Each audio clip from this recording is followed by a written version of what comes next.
Tapos mo na itong balatan, hugasan lamang ito ng mabuti upang matanggal lahat ng dumi nito.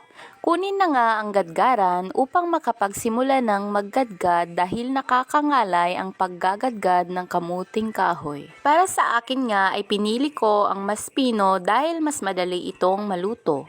Pagkatapos ngang gadgarin lahat ng kamuting kahoy, pigain lamang ito ng mabuti upang matanggal ang katas nito. Pwede nga kayong gumamit ng malinis na tela upang mas madali itong pigain. Kailangan ngang painitan sa apoy ang mga dahong gagamitin upang hindi ito madaling masira. Tsaka mo ito hati-hatiin sa gusto mong lapad nito. Tsaka mo ito punasan ng mabuti upang matanggal lahat ng dumi na kumapit sa dahon ng saging. Titimplahan lamang ito ng asin, asukal at ng gata. Tsaka mo ito ihalo-halo ng mabuti. Abangan